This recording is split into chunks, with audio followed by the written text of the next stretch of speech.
Ladies and gentleman, आज अगर मैं आपसे बात कर रहा हूं तो मुझे किसी ऊंचे मंच पर खड़े टीचर की तरह मत सुनिए, ना ही किसी ऐसे भविष्यवक्ता की तरह जिसे आने वाले कल की विजन्स हों। मुझे एक आम आदमी की तरह सुनिए, एक ऐसा आदमी जो स्पेकुलेशन की आग से गुजरा है, उसमें जला है, उसकी राख से फिर खड़ा हुआ है और फिर से जला है।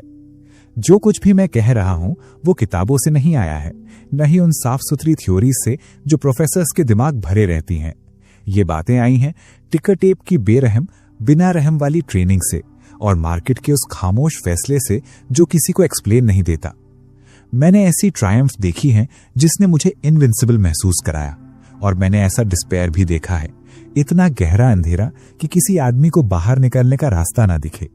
अगर मेरी बातों में कोई वैल्यू है तो वो इसलिए है क्योंकि उसकी कीमत मैंने अपनी जीत और हार से चुकाई है, स्लीपलेस नाइट्स में, खाली खोखले दिनों में, और उन्हीं गलतियों को बार बार दोहराते हुए जब तक वो अनबियरेबल ट्रूथ्स न बन गईं।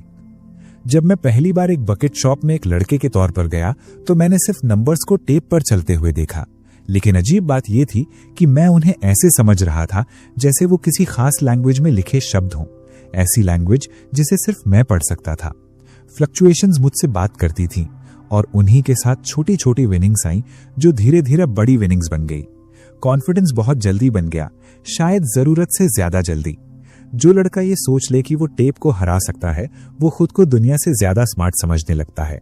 लेकिन स्पेकुलेशन एक सख्त गुरु है और घमंड वो पहला कैपिटल है जिसे ये छीन लेता है। जो चीज आसानी से मिलती है वो ज्यादा समय तक टिकती नहीं। पहला सबक जो मैंने बार बार सीखा ये था कि मार्केट किसी भी आदमी से बड़ी होती है। जैसे ही आपको लगे कि आपने इसे मास्टर कर लिया है, उसी पल ये आपको हम्बल कर देगी। शुरुआत में रास्ता बहुत सिंपल था। प्राइसेस चलती थीं, मैं फॉलो करता था। जब ऊपर जाती थीं, मैं बाय करता था। जब नीचे आती थी, मैं सेल करता था। सब कुछ इतना साफ और नेचुरल लगता था कि मुझे यकीन ही नहीं होता था कि बाकी लोग इसे ऐसे क्यों नहीं देखते।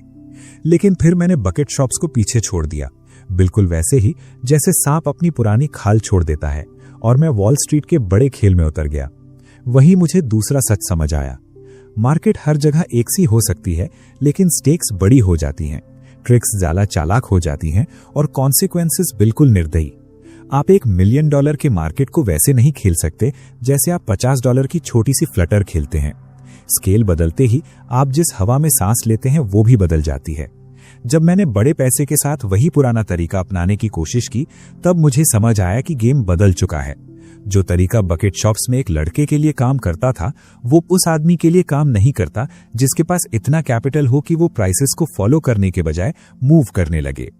मार्केट ने मेरी इस नासमझी की सजा बिना देर किए दी, ठीक पीठ पर पड़े कोड़े की तरह।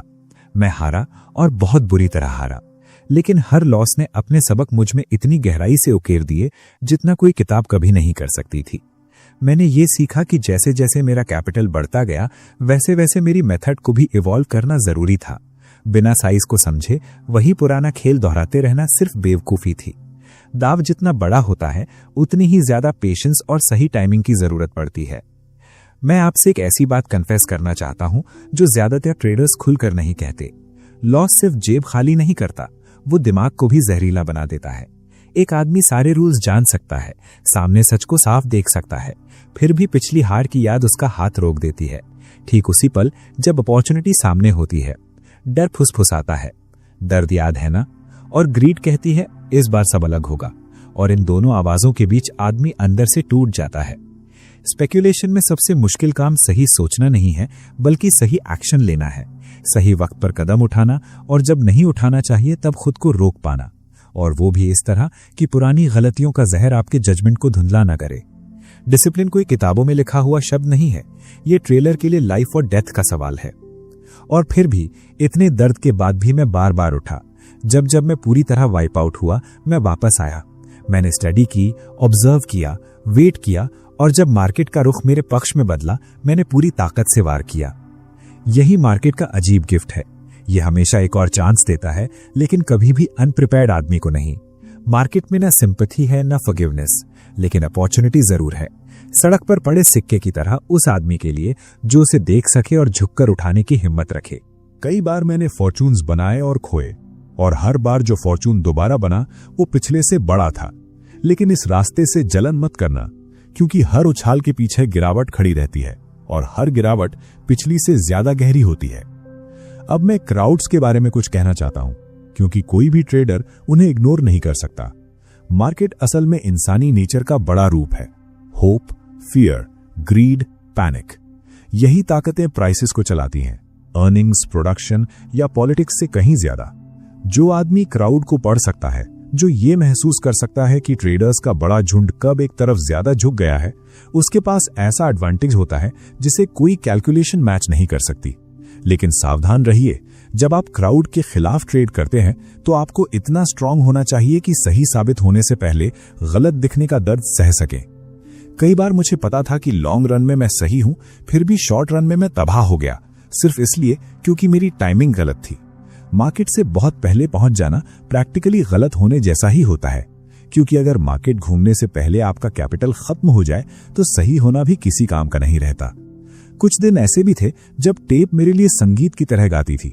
हर मूवमेंट मेरी समझ की पुष्टि करता था। प्रॉफिट्स लगातार आते रहते थे और ऐसा लगता था कि मैं हार ही नहीं सकता। उन दिनों मुझे एक अजीब सी ताकत महसूस होती थी, जैसे मैं बाकी लोगों से ऊपर उड़ गया हूं, जैसे मार्केट और मैं एक ही हो गए हों। और फिर ऐसे दिन भी आए जब वही टेप मेरा मजाक उड़ाती थी। हर मोड़ एक ट्रिक लगता था और हर प्रॉफिट मेरे हाथ आने से पहले ही छीन लिया जाता था। उन दिनों ने मुझे ह्यूमिलिटी सिखाई, हालांकि मैं ये सबक जल्दी ही भूल जाता था। सक्सेस घमंड पैदा करती है, घमंड डिजास्टर को जन्म देता है। मैंने अपनी ही फॉर्चून से इसे बार बार साबित किया है। सिर्फ मार्केट को जानना काफी नहीं है, आपको खुद को भी जानना होगा, और खुद को जानना सबसे मुश्किल नॉलेज है। और अंत में एक और दुश्मन है, फियर और ग्रीड से भी ज्यादा सटल। उसका नाम है बोर्डम। मार्केट पेशेंस को रिवॉर्ड करती है, लेकिन पेशेंस का मतलब होता है वेट करना, और वेट करना आदमी को बेचैन बना देता है। जो ट्रेडर इंतजार नहीं कर पाता वो तब ट्रेड करता है जब उसे नहीं करना चाहिए। वो सिर्फ एक्शन के लिए एक्शन ढूंढता है और ऐसे में बिना कुछ पाए अपना पैसा मार्केट को सौंप देता है। मैं खुद भी इस कमजोरी का शिकार रहा हूं। मेरी कई सबसे बुरी लॉसेस किसी बड़े गलत फैसले की वजह से नहीं हुई, बल्कि सिर्फ इसलिए हुई क्योंकि मैं उस वक्त चुपचाप बैठ नहीं पाया जब करने के लिए कुछ भी नहीं था। एक आदमी को हाई प्रोबेबिलिटी अपॉर्चुनिटी का इंतजार करना सीखना पड़ता है, और जब वो मौका आए तब पूरी ताकत से एक्शन लेना चाहिए। उसके पहले उसे एक शिकारी की तरह छुपकर बैठना चाहिए, खामोश, स्थिर, बिना हिले डुले, बस देखते हुए। बहुत कम लोग ऐसा इंतजार सहन कर पाते हैं, और उससे भी कम लोग सही वक्त आने पर बिना हिचक फैसला ले पाते हैं। लेकिन यही एकमात्र रास्ता है। अब मैं रुइन की बात करना चाहता हूं, क्योंकि मैंने इसे एक से ज्यादा बार देखा है। रुइन होना सिर्फ पैसा खोना नहीं है, इसका मतलब है रेपुटेशन खोना, दोस्तों को खोना, दूसरों का भरोसा खोना, और सबसे ज्यादा खुद का भरोसा खोना। ये वो हालात हैं जब आप सड़क पर चलते हैं और महसूस करते हैं कि लोग आपको देख रहे हैं और आपको लगता है कि वो आपके गिरने की बातें फुसफुसा रहे हैं। रात को अकेले बैठकर आप खुद से पूछते हैं, क्या मैं सच में समझदार था या बस किस्मत वाला? क्या दुनिया ने आखिरकार मुझे एक बेवकूफ के तौर पर पहचान लिया है? कोई भी आदमी बिना जख्मों के रुइन से बाहर नहीं आता, लेकिन अगर आदमी चाहे तो ये जख्म सिखा सकते हैं। रुइन में मैंने वो सीखा जो सक्सेस कभी नहीं सिखा सकती थी, कि कुछ भी परमानेंट नहीं है, कि मार्केट को आपसे कोई मतलब नहीं है, और ये कि सर्वाइवल विक्ट्री से ज्यादा जरूरी है। जो सर्वाइव करता है वो अगली लड़ाई लड़ सकता है, जो पूरी तरह टूट जाता है उसके पास सिर्फ कहानियां बचती हैं। मैं आपको ये भी बताना चाहता हूं, ट्रेडर का सबसे बड़ा दुश्मन उसकी बेवजह बढ़ती हुई वेल्थ की भूख है। सिर्फ फॉर्चून बनाना काफी नहीं होता, दिमाग फुसफुसा का है, इसे डबल करो, ट्रिपल करो और बिना रुके बढ़ाते जाओ। जिस हाथ ने कभी 10,000 को देखकर खुशी से कांपना सीखा था, वही हाथ बाद में लाखों और करोड़ों को सिर्फ और ज्यादा पाने की चाह में उड़ा देता है। मैंने ये खुद में भी देखा है और दूसरों में भी, और इसका अंजाम हमेशा एक ही जगह ले जाता है। जो ट्रेडर सिर्फ पैसे के पीछे भागता है उसके लिए कभी इनफ नहीं होता, और उसी तलाश में वो खुद को तबाह कर लेता है। स्पेकुलेशन की असली कला पैसा बनाने में नहीं है, बल्कि सही फैसले लेने में है, खुद पर काबू पाने में है, मार्केट की बेरहम और बेनाम ताकतों के खिलाफ ईमानदारी से गेम खेलने में है। पैसा तो सिर्फ स्कोर कार्ड है, उससे ज्यादा कुछ नहीं। फिर भी पैसा पावर है, और पावर नशे की तरह चढ़ती है। मैं मानता हूं, मैं खुद इससे एक से ज्यादा बार मदहोश हुआ हूं। मैंने राजा की तरह जिंदगी जी है और भिखारी की तरह खोया है, लेकिन दोनों हालत में मैं वही आदमी था, टिकर टेप पर उसी भूत के पीछे भागता हुआ। शायद यही असली लेसन है कि असली अट्रैक्शन पैसा नहीं बल्कि खुद गेम है, कि स्पेकुलेशन किसी मंजिल तक पहुंचने का जरिया नहीं बल्कि खुद एक मंजिल है, क्योंकि अगर ये सिर्फ पैसे के बारे में होता तो पहली बड़ी फॉर्चून के बाद ही मैं रिटायर हो गया होता। लेकिन मैंने ऐसा नहीं किया, मैं कर ही नहीं पाया। मैं बार बार इस गेम में वापस लौटा, ठीक वैसे ही जैसे पतंगा रोशनी की तरफ लौटता है, ये जानते हुए भी कि वो आग उसे जला देगी, फिर भी उस चमक को नजरअंदाज नहीं कर पाता। कुछ लोग ये सुनकर सिर हिलाएंगे और मुझे रेकलेस, फूलिश, एडिक्टेड कहेंगे। शायद वो सही हो, लेकिन मैं आपसे ये कहता हूं, अगर मैंने ये गेम खेला ही नहीं होता तो मेरी जिंदगी अधूरी रहती। मार्केट को उसकी पूरी बेरहमी और दरियादिली के साथ जानना, उसकी ब्यूटी और उसके टेरर को महसूस करना, यही पूरी तरह जीना है। बहुत कम लोग कह सकते हैं कि उन्होंने मार्केट का सामना किया, और उनसे भी कम लोग ये कह सकते हैं कि उन्होंने मार्केट का सामना किया, हारे और फिर वापस लौटकर दोबारा उसका सामना किया। यही ट्रेडर की असली करेज है, जीत में नहीं बल्कि बार बार लौट आने में। अगर मेरी कहानी से आप कुछ लेना चाहते हैं तो बस ये एक बात याद रखिए, मार्केट एक सख्त मास्टर है, लेकिन एक फेयर मास्टर भी है। जो इसका सम्मान करते हैं उन्हें ये अच्छा रिवॉर्ड देता है, और जो इसे चुनौती देते हैं उन्हें पूरी तरह तबाह कर देता है। पेशेंस सीखिए, डिसिप्लिन सीखिए, बिना होप और बिना फियर के एक्शन लेना सीखिए, सिर्फ सामने दिख रही प्राइस की सच्चाई के आधार पर। एक्साइटमेंट के लिए ट्रेड मत कीजिए, वैनिटी के लिए मत कीजिए, ग्रीड के लिए बिल्कुल मत कीजिए। ट्रेड तभी कीजिए जब आपने टेप को पढ़ लिया हो, जब कंडीशन सही हो, जब आपका जजमेंट साफ हो और आपका प्लान मजबूत हो। और जब ट्रेड आपके खिलाफ चला जाए, और ऐसा कभी कभी जरूर होगा, तो उसे बिना कड़वाहट के एक्सेप्ट कीजिए। गुस्से में डबलिंग मत कीजिए, जो खो चुका है उसके पीछे भागिए मत। मार्केट को कोई फर्क नहीं पड़ता, वो आगे बढ़ जाता है इनडिफरेंट होकर, और सिर्फ वही ट्रेडर सरवाइव करता है जो वैसा ही करना सीख ले। मैंने अपनी पूरी जिंदगी स्पेकुलेशन को दे दी, और बदले में इसने मुझे मेरी सोच से कहीं ज्यादा भी दिया और कहीं कम भी। इसने मुझे ऐसी ऊंचाइयों तक पहुंचाया जिनसे राजा भी जलें, और ऐसी गहराइयों में गिराया जहां कोई आदमी रहना न चाहे। इसने मुझे इंसानों के बारे में, क्राउड्स के बारे में और खुद मेरे बारे में वो सच सिखाए जो मैं कहीं और नहीं सीख सकता था। इसने मुझे तोड़ा, फिर से बनाया, बार बार, इतनी बार कि अब मैं खुद नहीं जानता कि असली मैं कौन हूं, वो जो जीता या वो जो हारा। शायद दोनों, शायद कोई भी नहीं। लेकिन एक बात मैं जरूर जानता हूं, टिकर टेप की हर टिक इंसानी नेचर की एक हार्ट बीट है, और उसे सुनना मार्केट की आत्मा को सुनने जैसा है। तो मैं आपको इस आखिरी थॉट के साथ छोड़ता हूं, मार्केट में सर्टेनिटी मत ढूंढिए, वहां कोई सर्टेनिटी नहीं है। बेहिसाब रिचेस के पीछे मत भागिए, वो आपको संतुष्ट नहीं करेंगी। सिर्फ इतना चाहिए कि आप गेम को सही तरीके से खेलें, उसके तूफानों में सरवाइव करें, डिसिप्लिन के साथ एक्शन लें और ह्यूमिलिटी के साथ नतीजों को एक्सेप्ट करें।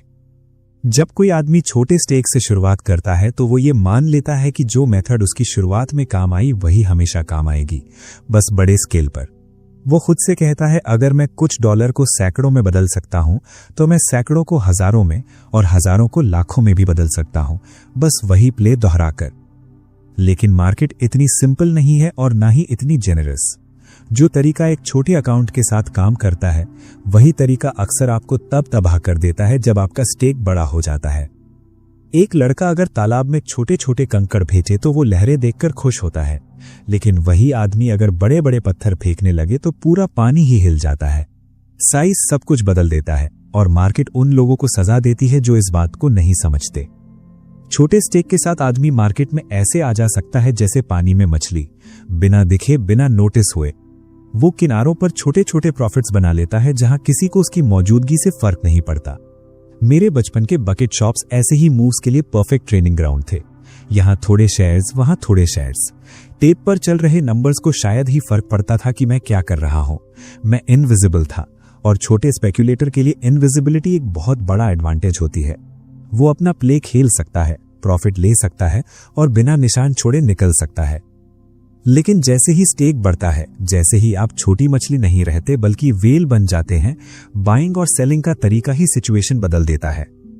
अब आप चुपचाप अंदर नहीं घुस सकते, आपके ऑर्डर्स खुद प्राइसेस को हिलाने लगते हैं, आपकी प्रेजेंस महसूस की जाने लगती है। जो काम पहले सिर्फ स्पीड से हो जाता था, अब उसमें चालाकी, पेशेंस और बिल्कुल अलग लेवल की टाइमिंग चाहिए होती है। एक लड़का जो एक दिन में 100 कमा लेता है खुद को जीनियस समझने लगता है। उसे लगता है कि वही परसेंटेज गेन बस थोड़ी देर में 1 लाख पर भी मिल जाएगा। लेकिन जब वो ऐसा करने की कोशिश करता है तब उसे पता चलता है कि मार्केट इतनी अकोमोडेटिंग नहीं है। जो लिक्विडिटी उसके छोटे ट्रेड्स को आसानी से एब्जॉर्ब कर लेती थी, वही लिक्विडिटी उसके बड़े ट्रेड्स को बिना प्राइस बदले एब्जॉर्ब नहीं कर पाती। अब वो मार्केट को रिएक्ट नहीं कर रहा होता, वो मार्केट को क्रिएट कर रहा होता है। और ये बिल्कुल अलग गेम है जिसमें एक नई मेथड चाहिए। लेकिन ज्यादातर लोग अपनी शुरुआती सक्सेस के नशे में बदलना ही नहीं चाहते। उन्हें लगता है कि वही पुराने ट्रिक्स बड़े स्केल पर भी चलेंगे और वो फॉर्च्यून्स बनाएंगे, लेकिन असल में वो रुइन काटते हैं। जब मैं पहली बार रियर मनी लेकर मार्केट में उतरा तो मुझे लगा कि मैं वैसे ही खेल सकता हूं जैसे पहले खेलता था। टेप बोले तो बाय, टेप बोले तो सेल, और प्रॉफिट्स अपने आप आते रहेंगे। लेकिन बहुत जल्दी मुझे समझ आ गया कि मैं गलत था। साइज के साथ हर छोटी गलती बड़ी हो जाती है, हर हेजिटेशन ज्यादा महंगा पड़ता है, हर एरर कई गुना बढ़ जाता है। जो लॉस पहले बस थोड़ा सा चुभता था वही अब मुझे क्रिपल कर देता था। और इससे भी बुरा ये कि मेरा साइज ही मुझे पलटने से रोक देता था। छोटे स्टेक के साथ आप पल भर में मन बदल सकते हैं, बेच सकते हैं और बाहर निकल सकते हैं, मार्केट को पता भी नहीं चलता। लेकिन बड़े स्टेक के साथ आप इतनी आसानी से निकल नहीं सकते। बेचते ही प्राइस आपके खिलाफ भागने लगता है, आप अपने ही वजन में फंस जाते हैं। छोटा ट्रेडर निम्बल हो सकता है, लेकिन बड़ा ट्रेडर डेलिबरेट होना पड़ता है। उसे सिर्फ डायरेक्शन के बारे में नहीं, टाइमिंग के बारे में भी सोचना होता है। सिर्फ अगले 1-2 पॉइंट के बारे में नहीं, बल्कि उस बड़े ट्रेंड के बारे में जो उसके ऑर्डर्स को बिना धोखा दिए एब्जॉर्ब कर सके। उसे सही सेटअप के लिए ज्यादा वेट करना पड़ता है, क्योंकि सिर्फ वही मोमेंट्स जहां असली मोमेंटम होता है वहां वो साइज डाल सकता है बिना तुरंत रेजिस्टेंस झेले। जो टेप पहले फुसफुसाकर बात करती थी, अब उसे एक अलग कान से सुनना पड़ता है। सिग्नल्स वही रहते हैं, लेकिन एग्जीक्यूशन बिल्कुल बदल जाती है। मैंने बहुत दर्द के साथ और बार बार ये सीखा कि स्पेक्यूलेशन में साइज सबसे बेरहम टीचर होता है। ये जल्दीबाज, लालची और जिद्दी तीनों को एक जैसी बेरहमी से सजा देता है। सबसे कठिन सबकों में से एक ये था कि अब प्रॉफिट्स जल्दी जल्दी नहीं लिए जा सकते। एक छोटा स्पेक्यूलेटर यहाँ 1 पॉइंट वहां 2 पॉइंट पकड़ सकता है और खुश रह सकता है, लेकिन एक बड़ा स्पेक्यूलेटर ऐसा नहीं कर सकता। कमीशंस, स्लिपेज और बड़े साइज को अंदर बाहर करने की मुश्किल, ये सब मिलकर ऐसे छोटे प्रॉफिट्स को मीनिंगलेस बना देते हैं। उसे बड़े स्विंग्स का इंतजार करना पड़ता है, असली मूव्स का, जो भारी पैसा लगाने के रिस्क को जस्टिफाई कर सकें। और इसके लिए चाहिए पेशेंस, एक ऐसी क्वालिटी जो मार्केट की हलचल से इंटॉक्सिकेटेड लोगों में आसानी से नहीं आती। चुपचाप बैठना, वेट करना, कुछ भी ना करना जब तक टाइड खुद न बदले। यही डिसिप्लिन है जो सरवाइव करने वालों को गायब हो जाने वालों से अलग करती है। मुझे सीखना पड़ा कि बड़े मूव्स का इंतजार कैसे किया जाए। पोजीशंस को उससे ज्यादा समय तक होल्ड करना पड़ा जितना मैं सोचता था कि कर पाऊंगा। उन फ्लक्चुएशंस को सहना पड़ा जो मुझे डर से हिला देती थी, क्योंकि सिर्फ ब्रॉड मार्केट स्विंग्स को पकड़कर ही मैं अपने साइज को अपने खिलाफ नहीं, अपने पक्ष में काम करा सकता था। लेकिन वेट करने के अपने खतरे भी होते हैं। एक बड़ा ट्रेडर अगर जरूरत से ज्यादा वेट करे, अगर क्रिटिकल मूवमेंट पर हेजिटेट कर जाए, तो वो सिर्फ प्रॉफिट नहीं खोता, वो अपॉर्चुनिटी ही खो देता है। विंडो बंद हो जाती है, क्राउड अंदर घुस आता है, मूव खत्म हो जाती है इससे पहले कि वो अपना ऑर्डर भी रख पाए। छोटे स्टेक के साथ ऐसी गलतियां चल जाती हैं, क्योंकि एक और मौका अक्सर पास ही होता है। लेकिन बड़े स्टेक के साथ मिस्ड अपॉर्चुनिटीज महंगी पड़ती हैं। इसलिए नहीं कि वो अकाउंट को खाली कर देती हैं, बल्कि इसलिए कि वो हौसले को कमजोर करती हैं। डाउट बढ़ता है, फ्रस्ट्रेशन जमा होने लगती है, और फिर वो टेम्पटेशन आती है जबरदस्ती ट्रेड करने की, सिर्फ इसलिए एक्शन लेने की क्योंकि बहुत देर से कुछ किया नहीं गया। और यही फोर्स्ड ट्रेड जो बिना क्लियर सिग्नल के ली जाती है, अक्सर महीनों की मेहनत को एक झटके में बर्बाद कर देती है। मैंने ये भी जाना कि साइज के साथ ट्रेडिंग की साइकोलॉजी पूरी तरह बदल जाती है। एक छोटा ट्रेडर मार्केट को एक गेम की तरह ले सकता है, जीत को हल्के में और लॉस को ज्यादा दर्द के बिना। लेकिन एक बड़ा ट्रेडर ऐसा नहीं कर सकता। हर फैसला भारी लगने लगता है, हर फ्लक्चुएशन बड़ा महसूस होता है, और धीरे धीरे दिमाग खुद सबसे बड़ी रुकावट बन जाता है। बड़े नुकसान का डर आदमी को जकड़ देता है, और बड़े मुनाफे की लालच उसे अंधा कर देती है। एक बात है किसी छोटे पोजीशन को कुछ 100 उल्टा जाते देखना, और बिल्कुल दूसरी बात है एक मैसिव पोजीशन को लाखों में उल्टा जाते देखना। ज्यादातर लोग इस प्रेशर को सह नहीं पाते, ये उन्हें तोड़ देता है। मैंने ये प्रेशर महसूस किया है, और मैं आपको बता सकता हूं, ये आदमी को समझदार नहीं बनाता। अगर उसके पास आयरन डिसिप्लिन ना हो तो ये उसे डेस्परेट बना देता है। छोटे से बड़े की ये यात्रा सिर्फ नंबर्स का फर्क नहीं है, ये पूरे गेम का ट्रांसफॉर्मेशन है। छोटे पैसे के साथ आप सिर्फ अपने बारे में सोच सकते हैं, बड़े पैसे के साथ आपको क्राउड के बारे में सोचना पड़ता है, लिक्विडिटी के बारे में, मार्केट की स्ट्रक्चर के बारे में। आपको आधा ट्रेडर और आधा जनरल बनना पड़ता है। रेड्स नहीं, कैंपेन्स प्लान करनी पड़ती है। टैक्टिक्स नहीं, स्ट्रैटेजी में सोचना पड़ता है। एक रेड एक छोटी लड़ाई जीत सकती है, लेकिन पूरी जंग सिर्फ स्ट्रैटेजी से जीती जाती है। और कैंपेन्स के लिए चाहिए पेशेंस, रिसोर्सेज और ये ताकत कि सेटबैक्स को सहा जाए बिना बड़ी पिक्चर को खोए। इस पूरी कहानी की सबसे बड़ी आयनी यह है कि बहुत से लोग ठीक उसी वजह से खुद को बर्बाद कर लेते हैं जिसने उन्हें पहली बार सक्सेस दिलाई थी। वो उन आदतों को छोड़ ही नहीं पाते जो छोटे होने पर उनके काम आई थी।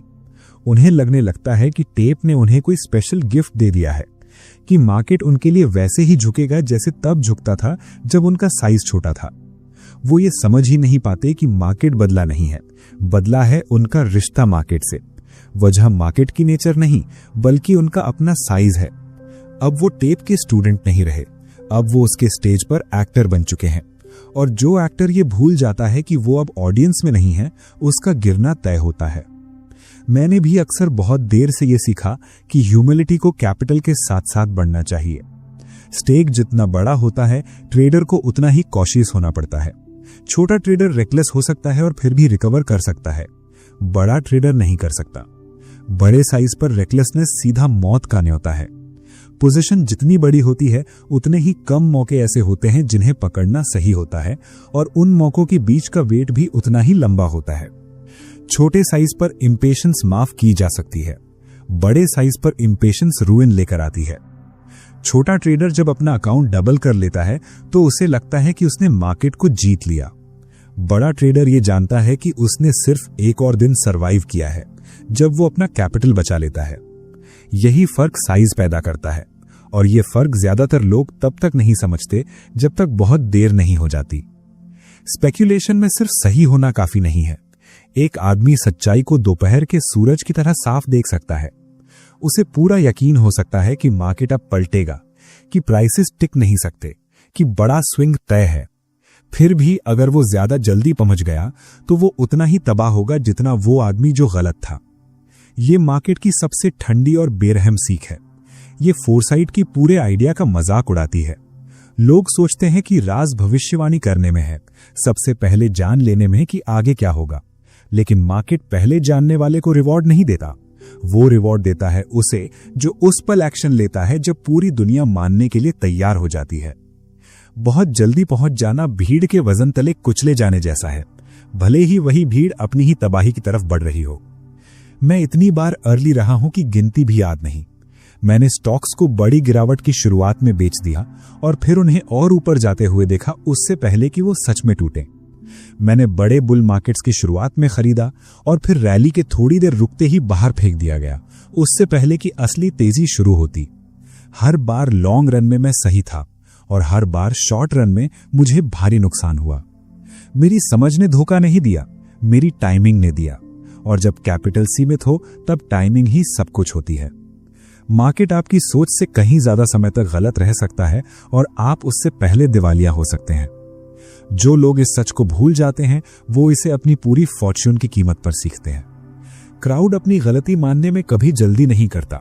जब प्राइसेस बहुत ऊपर होते हैं और लोग प्रॉफिट्स के नशे में चूर होते हैं, तब आपको साफ दिखता है कि एंड पास है। चारों तरफ स्पेक्यूलेशन दिखती है, बेकार स्टॉक्स पर पैसा उड़ाया जा रहा है, रातों रात फॉर्च्यून्स बन रही हैं। आप खुद को समझदार मानते हुए सेल कर देते हैं, लेकिन क्राउड की मस्ती अभी खत्म नहीं होती। वो प्राइसेस को और ऊपर धकेलते हैं और हर एक पॉइंट जो आपके खिलाफ जाता है आपका अकाउंट खाली करता जाता है, जब तक आप मजबूर होकर लॉस में कवर नहीं कर लेते। बाद में जब वही कोलैप्स आता है जिसकी आपने कल्पना की थी, तब आप मार्केट में होते ही नहीं। जो आदमी गलत था लेकिन क्राउड के साथ बना रहा, वो शायद आपसे बेहतर हालत में निकल जाए, क्योंकि उसने प्रॉफिट्स की आखिरी लहर भी सवारी की, जबकि आप अपनी ही सही सोच में डूब गए। यही अर्ली होने का पैराडॉक्स है। ठीक ऐसा ही बेयर मार्केट में होता है। जब प्राइसेस पूरी तरह पिटे हुए होते हैं, चारों तरफ डिस्पेयर फैला होता है। आपको दिखता है कि टाइड अब पलटने वाली है, आप बाय करते हैं पूरे भरोसे के साथ कि बॉटम पास है, कि बड़ी रिकवरी शुरू होने वाली है। लेकिन क्राउड अभी मानने को तैयार नहीं होता। वो और बेचते हैं, प्राइसेस को और नीचे धकेलते हैं। हर नया लो आपके कॉन्फिडेंस को हिला देता है और हर मार्जिन कॉल आपको रुइन के और करीब ले जाता है। जब आखिरकार मार्केट पलटता है और तेजी से ऊपर भागता है, तब तक आप बाहर फेंके जा चुके होते हैं, अपनी ही फॉरसाइट के शिकार। आप सही थे, लेकिन बहुत जल्दी, और स्पेक्यूलेशन में ये गलत होने जितना ही बुरा है। छोटा ट्रेडर शायद इन बातों को हल्के में ले ले, क्योंकि छोटे साइज के साथ कभी कभी अर्ली होना सहा जा सकता है। वो होल्ड कर सकता है, वेट कर सकता है, तूफान निकलने तक टिक सकता है, जब तक मार्केट उसे सही साबित न कर दे। लेकिन बड़े साइज के साथ अर्ली होना घातक है। स्टेक जितना बड़ा होता है, हर फ्लक्चुएशन उतना ही ज्यादा दबाव लाता है। स्टॉर्म के बीच टिके रहना उतना ही नामुमकिन हो जाता है। साइज टाइमिंग को कई गुना बढ़ा देता है। जो चीज छोटे आदमी के लिए सर्वाइवेबल होती है, वही बड़े आदमी के लिए डेडली बन जाती है। और जैसे जैसे आप बड़े होते जाते हैं, सिर्फ सही होना ही काफी नहीं रहता, आपको सही वक्त पर सही होना पड़ता है। अर्ली होने का खतरा प्राइड से और बढ़ जाता है। जो आदमी दूसरों से पहले सच देख लेता है, उसके अंदर एक एरोगेंस आ जाती है। उसे लगता है कि वो सुपीरियर है, ज्यादा इंटेलिजेंट है, ज्यादा परसेप्टिव है। वो जिद्दी हो जाता है, वो अपनी पोजीशन पकड़े रहता है, क्योंकि उसे पता है कि वो सही है, और आखिरकार वो सही साबित भी हो जाता है। लेकिन मार्केट उसे उसके ज्ञान का इनाम नहीं देता, वो उसे उसकी जिद की सजा देता है। टेप को इससे कोई फर्क नहीं पड़ता कि आपने भविष्य पहले देख लिया था। उसे सिर्फ ये दिखता है कि आपकी पोजीशन खून बहा रही है, और वो आपको तब तक ब्लीड कराता रहेगा जब तक आप बाहर न हो जाएं। मैंने ये खुद एक से ज्यादा बार किया है। मुझे लगा कि मेरी फॉरसाइट मुझे कोई इम्यूनिटी दे देती है। ऐसा नहीं था। मार्केट ने मुझसे ये भ्रम भी उतनी ही बेरहमी से छीन लिया जितनी बेरहमी से वो लोगों से उनकी फॉर्च्यून छीनता है। इस जहर का इलाज है पेशेंस। लेकिन पेशेंस आसान नहीं होती, खासकर तब जब आप सच जानते हो। जो आने वाला है उसे साफ देखना और फिर भी उसका इंतजार करना, यही सबसे कठिन डिसिप्लिन है। अगर कोई आदमी बहुत ज्यादा देर तक इंतजार करता है तो पूरा मूव ही मिस हो सकता है, और अगर कोई आदमी बहुत जल्दी एक्शन ले लेता है तो मूव आने से पहले ही टूट सकता है। इस बैलेंस का कोई फॉर्मूला नहीं होता। ये जजमेंट का मामला है, एक्सपीरियंस का मामला है, और टेप को पेशेंटली सुनने का मामला है, जब तक वो सिर्फ डायरेक्शन ही नहीं बल्कि रेडनेस भी दिखाने लगे। मार्केट के साइंस बहुत सटल होते हैं। मार्केट धीरे धीरे हिंट देता है कि क्राउड अब शिफ्ट होने वाला है, कि ओपिनियन का वेट अब क्रैक करने वाला है। इन हिंट्स को पढ़ना सालों का काम है, और सच ये है कि बेस्ट ट्रेडर्स भी उतनी ही बार फेल होते हैं जितनी बार सक्सीड। अब थिंकर और ट्रेडर के फर्क को समझिए। थिंकर को इस बात पर गर्व होता है कि वो सबसे पहले समझ गया, कि उसने दूसरों से पहले फ्यूचर देख लिया। लेकिन ट्रेडर ऐसी वैनिटी अफोर्ड नहीं कर सकता। ट्रेडर का गोल फर्स्ट होना नहीं है, ट्रेडर का गोल प्रॉफिट करना है। लेट होकर राइट होना अर्ली होकर रूइन होने से कहीं बेहतर है। ट्रेडर वेट करता है जब तक मार्केट उसकी जजमेंट को कंफर्म न कर दे, जब तक टेप खुद ये न दिखा दे कि क्राउड ने डायरेक्शन बदलना शुरू कर दिया है। वो मार्केट को आवर्स या डेज में आउटस्मार्ट करने की कोशिश नहीं करता। वो सिर्फ इतना चाहता है कि चेंज के मोमेंट पर मार्केट के साथ अलाइन हो जाए। ये ईगो के लिए सैटिस्फाइंग नहीं होता, लेकिन सर्वाइव करने का यही एक तरीका है। मुझे याद है कई बार ऐसा हुआ जब मुझे पूरा यकीन था कि मार्केट की राइज अब खत्म हो चुकी है, स्टॉक्स ओवरवैल्यूड हैं और क्रैश तय है। मैंने सेल किया, शॉर्ट किया, अपना स्टैंड लिया, और फिर हॉरर में देखा कि प्राइसेस हर दिन ऊपर जाती रहीं, मुझे मॉक करती हुई, मुझे ब्लीड कराती हुई, जब तक मेरे पास रिट्रीट करने के अलावा कोई ऑप्शन नहीं बचा। हफ्तों बाद क्रैश आया, बिल्कुल वैसे ही जैसे मुझे पता था कि आएगा, लेकिन मैं वहां था ही नहीं प्रॉफिट करने के लिए। मैंने क्राउड से बहुत जल्दी लड़ाई कर ली थी। मैं सही था, लेकिन टू अर्ली राइट होना असल में रॉन्ग होने जैसा ही है। मार्केट थियोरीज में स्कोर नहीं रखता, मार्केट डॉलर्स में स्कोर रखता है, और डॉलर्स में मैं हार चुका था। यही चीज उल्टी डायरेक्शन में भी हुई। लॉन्ग डिक्लाइन के बाद जब चारों तरफ डिस्पेयर था, मुझे साफ दिखता था कि मार्केट बॉटम बना चुका है। मैं बाय करता और कुछ देर के लिए खुद को स्मार्ट, ब्रेव और फार साइटेड समझता। फिर मार्केट एक बार और टूटता, मुझे नीचे खींच लेता और मुझे बाहर फेंक देता। और बाद में जब रियन रैली शुरू होती, मैं साइडलाइन से देखता रह जाता, क्योंकि मेरा कैपिटल इतना डिप्लीट हो चुका होता कि पार्टिसिपेट ही नहीं कर पाता। एक बार फिर मैं राइट था, लेकिन फिर से टू सून। एक बार फिर मेरी करेक्टनेस बेकार साबित हुई। जो डिसिप्लिन चाहिए वो ऑलमोस्ट इनह्यूमन है। सच को देखना, उसे समझना और फिर भी वेट करना जब तक क्राउड उसे कंफर्म न कर दे, यही असली टास्क है। ज्यादातर लोग ये सहन नहीं कर पाते। जैसे ही उन्हें लगता है कि वो जानते हैं, वो एक्शन ले लेते हैं। वो चुपचाप बैठ नहीं पाते, इनएक्शन की तकलीफ सहन नहीं कर पाते और अपनी इम्पेशंस की कीमत चुकाते हैं। रेयर आदमी वही होता है जो वेट कर सकता है, जो एग्जैक्ट मोमेंट तक अपना फायर होल्ड कर सकता है। प्रॉफिट उसी को मिलता है। बाकी लोग बस ये कहते रह जाते हैं कि हमें तो पहले से पता था। खाली अकाउंट के सामने ये एक बहुत पुअर कॉन्सोलेशन है। आयरनी ये है कि मार्केट कई बार क्राउड को ब्लाइंडली फॉलो करने वाले फूल को ज्यादा रिवॉर्ड कर देता है बनाम उस वाइज आदमी के जो क्राउड से आगे देखता है। फूल क्रैश से पहले की आखिरी प्रॉफिट वेव राइड कर लेता है या रैली से पहले की आखिरी गिरावट पकड़ लेता है और सिर्फ टाइमिंग की लक से वो प्रॉफिट कर जाता है, जबकि वाइज आदमी लॉस में रह जाता है। लेकिन ये लक हमेशा साथ नहीं देती। जो फूल आज प्रॉफिट कमाता है वो समय के साथ वही प्रॉफिट मार्केट को वापस दे देता है, जबकि पेशेंट ट्रेडर अगर वो वेट करने की ताकत रखता है तो बार बार हार्वेस्ट करता है। फिर भी जल्दी एक्शन लेने का टेम्पटेशन बहुत स्ट्रांग होता है। क्राउड से ज्यादा स्मार्ट दिखने की चाह, ये वही टेम्पटेशन है जिसने बहुत लोगों को बर्बाद किया है, मुझे भी। अर्ली होना गलत होने से कहीं ज्यादा बेरहमी से ह्यूमिलिटी सिखाता है। जब आप गलत होते हैं तो आप ब्लेम कर सकते हैं अपनी जजमेंट को, टेप पढ़ने को, एनालिसिस को। आप एडजस्ट कर सकते हैं, आप सीख सकते हैं। लेकिन जब आप राइट होते हैं और फिर भी लॉस करते हैं तो चोट कहीं ज्यादा गहरी होती है। वो सिर्फ आपकी मेथड पर भरोसा नहीं हिलाती, वो इस बात पर भी डाउट डाल देती है कि सक्सेस पॉसिबल भी है या नहीं। ऐसा लगने लगता है कि करेक्ट होने का कोई वैल्यू ही नहीं है। यही वो मोमेंट्स होते हैं जब ट्रेडर सबसे ज्यादा वल्नरेबल होता है, डिस्पेयर के लिए, रैश डिसीजंस के लिए और डिसिप्लिन छोड़ देने के लिए। और यही अर्ली होने का असली डेंजर है। ये सिर्फ आपका पैसा नहीं लेता, ये आपका कॉन्फिडेंस भी छीन लेता है।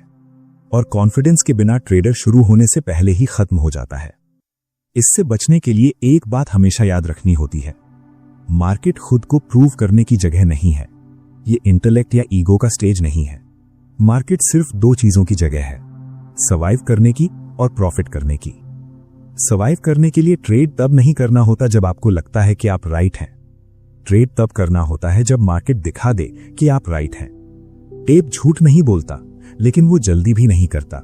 वो ट्रुथ अपने टाइम पर दिखाता है, आपके टाइम पर नहीं।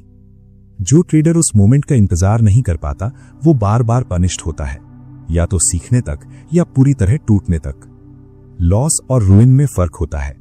जो आदमी काफी लंबे समय तक स्पेकुलेट करता है वो इस फर्क को हड्डियां तक महसूस करना सीख जाता है। लॉस एक इंसिडेंट है, रास्ते में एक स्टम्बल, मार्केट को दी गई ट्यूशन फी नॉलेज के बदले। लेकिन रूइन कुछ और ही है। रूइन फाइनल होता है। रूइन वो पॉइंट है जहां आप गेम खेल ही नहीं सकते, जहां मार्केट सिर्फ आपका पैसा नहीं बल्कि खेलने की एबिलिटी भी छीन लेता है। इसीलिए सर्वाइवल विक्ट्री से ज्यादा इंपॉर्टेंट है। जो आदमी सर्वाइव करता है वो कल लौट सकता है, अगले हफ्ते, अगले साल, और एक दिन वो बड़े स्विंग्स के सही साइड पर होगा। लेकिन जो रूइन हो गया वो नहीं लौटता, वो गेम से बाहर है और मार्केट उसे याद भी नहीं रखता। शुरुआत में जब ट्रेडर पहली बार प्रॉफिट की मिठास चखता है तो वो सिर्फ जीत के बारे में सोचता है। उसे लगता है कि विनिंग ही सब कुछ है, कि राइट होना सबसे बड़ा गोल है। वो रेकलेसली रिस्क लेता है क्योंकि उसे लगता है कि वो ज्यादा बार जीतेगा, कम हारेगा। मार्केट इस एरोगेंस को बिना मर्सी के पनिश करता है। सबसे क्लेवर ट्रेडर भी अक्सर गलत होता है। सबसे डिसिप्लिन स्पेक्युलेटर भी ट्रैप्स में फंसता है, फ्लक्चुएशन से हिलता है, टाइमिंग से धोखा खाता है। विक्ट्री गारंटी नहीं की जा सकती, लेकिन एक चीज गारंटी की जा सकती है। जिस आदमी ने अपना कैपिटल बचाया है, जो डिस्ट्रक्शन से बच गया है, उसके पास स्ट्राइक करने का चांस अभी भी है जब कंडीशंस अलाइन हो। वही चांस सब कुछ है, उसके बिना कुछ भी नहीं। मैंने ऐसे आदमी देखे हैं जो स्किल या जजमेंट की कमी से नहीं टूटे, बल्कि इसलिए टूटे क्योंकि उन्होंने सर्वाइवल को रिस्पेक्ट नहीं किया। उन्होंने प्रेस किया जब वेट करना चाहिए था। उन्होंने डबल डाउन किया जब लॉस कट करना चाहिए था। उन्होंने मार्केट को ऐसे ट्रीट किया जैसे वो उन्हें विंडिकेशन देने का कर्जदार हो, जैसे सिर्फ परसिस्टेंस से प्राइसेस उनकी मर्जी से मुड़ जाएंगी। मार्केट को कोई फर्क नहीं पड़ता, वो बिना सोचे आदमी को पुअर हाउस पहुंचा सकता है। सर्वाइवल ह्यूमिलिटी मांगता है। ये मांगता है कि आप जल्दी गलती मान लें, छोटा लॉस एक्सेप्ट कर लें, बड़े लॉस का रिस्क लेने से पहले। ये डिसिप्लिन मांगता है कि जब टेप क्लियर ना हो तो साइड में खड़े रहें और किसी और दिन के लिए ताकत बचाएं। विक्ट्री अट्रैक्टिव है, लेकिन सर्वाइवल एसेंशियल है। मुझे वो दिन याद हैं जब मेरे अकाउंट्स ऊंचे थे, मेरी फॉर्चून बहुत बड़ी थी और मुझे लगता था कि मुझे कोई छू भी नहीं सकता। ऐसे समय में मैं वो रिस्क्स लेने लगा जो अपने शुरुआती दिनों में कभी सोच भी नहीं सकता था। मेरी फॉर्चून का साइज मुझे फॉल्स सेफ्टी का एहसास देने लगा। मैं सोचता था भले ही भारी लॉस हो जाए, मेरे पास सहने के लिए काफी है। लेकिन मार्केट के पास सबसे बड़ी फॉर्चून को भी धीरे धीरे काटने का तरीका होता है अगर आदमी केयरलेस हो जाए। हर लॉस अकेले में छोटा लगने वाला